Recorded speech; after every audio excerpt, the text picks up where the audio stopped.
Hello and good morning students, welcome to my पाठशाला। My name is Navya. तो रोज की तरह आपके लिए बहुत ज़्यादा इंपॉर्टेंट 10 करंट अफेयर के क्वेश्चंस लेकर आई हूँ, जो जनरल करंट अफेयर्स के क्वेश्चंस हैं, यानी कि हर एक एग्जाम में पूछे जा सकते हैं। तो आप किसी भी एग्जाम की प्रिपरेशन कर रहे हो, ये 10 के 10 क्वेश्चंस आपके काम में आएंगे। तो कोशिश यही करना कि वीडियो के दौरान ही आपको ये 10 क्वेश्चंस के आंसर्स अच्छे से याद हो जाएं।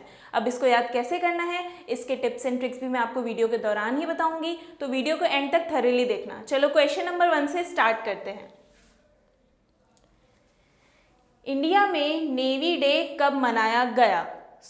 अब आपने क्वेश्चन सुन लिया, करना क्या है अब आपको, कर दो वीडियो को पॉज, उसके बाद कमेंट सेक्शन में मुझे इसका आंसर बताओ, फिर वीडियो को रेज्यूम करो और जो मैं इसका राइट आंसर बता रही हूँ उसको सुनो। इससे क्या होगा कि आपको क्विज खेलने में बहुत ज़्यादा मज़ा आएगा और वीडियो के दौरान ही आपको सारे क्वेश्चंस के आंसर्स अच्छे से याद हो जाएंगे। तो चलो वीडियो को रेज्यूम करते हैं। इंडिया में नेवी डे कब मनाया गया? So the right answer is 4 दिसंबर, यानी कि 4 दिसंबर को इंडिया में नेवी डे मनाया गया। चलो इसकी कुछ डिटेल्स देखते हैं। नेवी डे मनाया क्यों जाता है? इंडियन नेवी के जो रोल और अचीवमेंट्स हैं उनको एक्नॉलेज करने के लिए हम नेवी डे हर साल मनाते हैं। कब?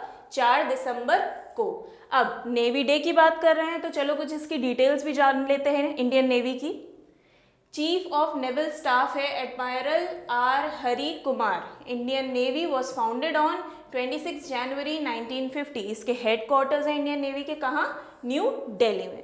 चलो क्वेश्चन नंबर 1 तो हो गया। अब ये डिटेल्स अगर समझ में आ गई हो तो इसका स्क्रीनशॉट भी चाहो तो लेके रख सकते हो फॉर एनी फ्यूचर रेफरेंस, नहीं तो कॉपी पेन लेके बैठ जाओ और नोट डाउन भी कर सकते हो वीडियो को पॉज करके। नाउ चलो अब क्वेश्चन नंबर 2 पे मूव करते हैं।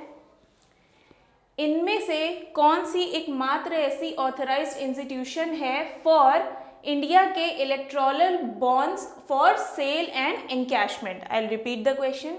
इंडिया में इलेक्टोरल बॉन्ड्स के सेल एंड एनकैशमेंट के लिए कौन सी है इनमें से एकमात्र authorised institution? So the right answer of this is state bank of India, यानी कि ऑप्शन नंबर ए इसका करेक्ट आंसर है। नाउ आपको मैं बता दूं कि SBI की इंडिया में 29 ब्रांचेस हैं इन टोटल, और ये जो इलेक्टोरल बॉन्ड्स हैं इनको परचेज कर सकता है कोई भी इंडिविजुअल जो कि इंडिया का सिटीजन हो, यानी कि आपको इंडिया का सिटीजन होना या इंडिया में स्टैब्लिश होना इम्पॉर्टेंट है।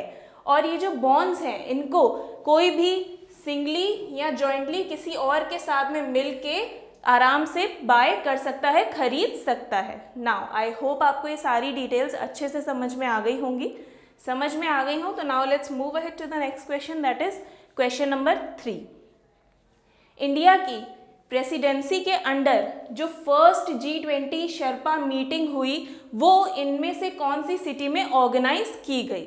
So the right answer is Udaipur, यानी कि ऑप्शन नंबर बी इसका करेक्ट आंसर है। चलो कुछ डिटेल्स देख लेते हैं। जो ये इंडिया की प्रेसिडेंसी के under first G20 sherpa meeting हुई, ये कहाँ हुई? उदयपुर राजस्थान में ऑन 4 दिसंबर 2022। इसके अध्यक्ष कौन रहे? जो ये 4 दिन मीटिंग चलेगी इसके अध्यक्ष हैं अमिताभ कांत। और इसमें कौन कौन आया, किस किस ने इसमें पार्टिसिपेट किया? 19 कंट्रीज के रिप्रेजेंटेटिव्स, जिसमें कि यूरोपियन यूनियन और 9 यूनिक इन्वाइटी भी इंक्लूडेड है। 9 यूनिक इन्वाइटी से हमारा यहाँ पे ये मतलब है कि जो G20 का पार्ट नहीं है उनको भी इंडिया ने इसमें इन्वाइट किया था और उन्होंने भी ये डिस्कशन जो है उसको ज्वाइन किया है। नाउ आई होप आपको ये डिटेल्स अच्छे से समझ में आ गई होंगी। समझ में आ गई हो तो चलो नेक्स्ट क्वेश्चन की तरफ मूव करते हैं, दैट इज क्वेश्चन नंबर 4। पराक्रम दिवस इनमें से कौन सी स्टेट में मनाया गया? So the right answer is Rajasthan, यानी कि ऑप्शन नंबर सी इसका करेक्ट आंसर है। चलो कुछ डिटेल्स देख लेते हैं। ये कब मनाया गया? ये मनाया गया 5 दिसंबर 2022 को। कहाँ पर? आपको पहले ही पता है कि राजस्थान में मनाया गया, बट राजस्थान के अंदर ये जैसलमेर मिलिट्री स्टेशन और लॉन्चवाला वॉर मेमोरियल में 5 दिसंबर 2022 को ये मनाया गया। आपको मैं बता दूं कि जो लॉन्चवाला बैटल है जो कि ड्यूरिंग 1971 के वॉर के दौरान हुआ था, उसमें जो इंडिया ने जीत हासिल की थी उसकी 51st एनिवर्सरी को मार्क करने के लिए ये दिन मनाया गया। आपको मैं बता दूं कि नेताजी को नेशनलिस्ट एक्टिविटीज़ के दौरान ही जेल में डाल दिया गया था इन 1925 और इनको इसके बाद रिहा किया गया 1927 में, यानी कि 2 साल के बाद। आई होप आपको ये सारी डिटेल्स अच्छे से समझ में आ गई होंगी। समझ में आ गई हो तो now let's move ahead to the next question, that is question number 5। International aviation ranking में इंडिया की पोजीशन क्या रही? So the right answer is 48, यानी कि 48th पोजीशन पे रहा India in international aviation ranking. चलो कुछ डिटेल्स देख लेते हैं। आपको मैं बता दूं, आज से 4 साल पहले इंडिया की पोजीशन इसी रैंकिंग में थी 102nd, बट अब ये 85.49% बढ़ गई है in terms of effective implementation of की सेफ्टी मेजर्स। अब अगर हम सिविल एविएशन की बात कर रहे हैं तो चलो इसकी कुछ डिटेल्स भी जान लेते हैं।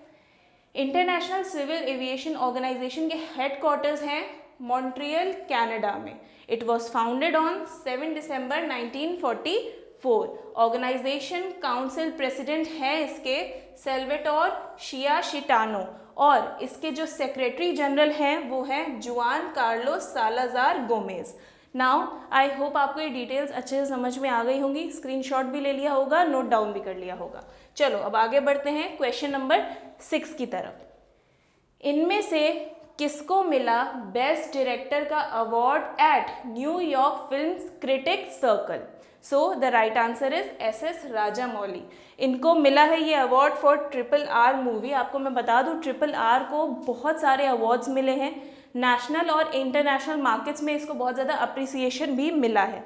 यहाँ पे ये जो अवार्ड दिया गया ये दिया गया ऑन December 2, 2002। यहाँ पे बहुत से लोग सरप्राइज भी हुए थे जिसमें SS राजामौली के कॉम्पिटिटर्स भी इंक्लूडेड थे जिनके नाम आपको यहाँ पे स्क्रीन के ऊपर दिए गए हैं। आपको मैं बता दूं कि जो ओवरवेलमिंग रिस्पॉन्स रहा इस मूवी का नेशनल और इंटरनेशनल मार्केट में, उसमें लोगों ने इसको बहुत ज़्यादा अप्रिशिएट भी किया है। ये जो मूवी है इसने वर्ल्ड वाइड बिजनेस किया है अप्रॉक्स 1200 करोड़ का। नाउ आई होप आपको ये अच्छे से डिटेल समझ में सारी आ गई होंगी। समझ में आ गई हो तो now let's move ahead to the next question, that is question number 7। Semeru volcano, ये जो हाल ही में न्यूज़ में चल रहा है, ये इनमें से कौन सी कंट्री में लोकेटेड है? So the right answer is option number B, यानी कि ये इंडोनेशिया में लोकेटेड है। चलो कुछ डिटेल्स देख लेते हैं।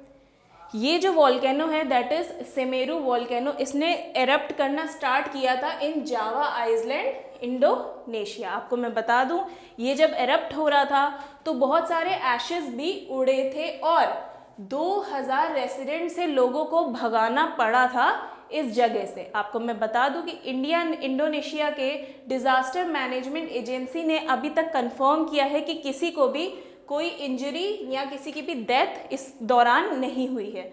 और ये जो माउंट सेमेरो है ये जो कैपिटल है इंडोनेशिया की जकार्ता, उसके 640 किलोमीटर्स के क्षेत्र में आता है। नाउ आई होप आपको ये डिटेल्स अच्छे से समझ में आ गई होंगी। समझ में आ गई हो तो now let's move ahead to the next question, that is question number 8। Bandaru Wilson Babu, जिनको अपॉइंट किया गया ambassador of India in which country? I repeat the question. Bandaru Wilson Babu को कौन सी कंट्री में इंडिया का नेक्स्ट एम्बेसडर अपॉइंट किया गया? So the right answer is Comoros. चलो कुछ डिटेल्स देख लेते हैं इसकी। कोमोरोस की बात कर रहे हैं तो कुछ इसके बारे में बेसिक डिटेल्स जान लेते हैं। कैपिटल है इसकी मोरोनी और प्रेसिडेंट है इसके अजाली असौमानी। करेंसी है कोमोरियन फ्रैंक। पॉपुलेशन है 8.88 लाख इन 2021 की अगर हम बात करें तो। इसका कॉन्टिनेंट है अफ्रीका। ऑफिशियल लैंग्वेज है कोमोरियन, फ्रेंच और अरबिक। नाउ आई होप आपको ये डिटेल्स अच्छे से समझ में आ गई होंगी। समझ में आ गई हो तो now let's move ahead to the next question, that is question number 9। आपको मैं ये भी बता दूं कि जो 1 वर्ड की डिटेल्स होती है ना, ये बहुत ज़्यादा इंपॉर्टेंट होती है, तो कोशिश ये किया करो कि इनको स्पेसिफिकली अच्छे से याद रखा करो। चलो क्वेश्चन नंबर 9 देख लेते हैं। इनमें से किसको नेशनल स्टैटिस्टिकल कमीशन का चेयरपर्सन अपॉइंट किया गया? So the right answer is Rajeev Lakshman Karandikar, यानी कि ऑप्शन नंबर ए इसका करेक्ट आंसर है। चलो कुछ डिटेल्स देख लेते हैं। ये प्रोफेसर हैं चेन्नई मैथमेटिकल इंस्टीट्यूट के और इनको national statistical commission of India का अपॉइंट किया गया है part time chairperson for 3 years, यानी कि इनका टेन्योर है 3 ईयर्स का। अब नेशनल स्टैटिस्टिकल कमीशन फॉर्म कब हुई थी? 1 जून 2005 को। इसके हेडक्वार्टर्स हैं न्यू दिल्ली में। ज़्यादातर जगहों के हेडक्वार्टर्स न्यू दिल्ली में होते हैं, तो ये थोड़ा याद करना ईजी हो जाता है, तो इसको भी याद रखा करो।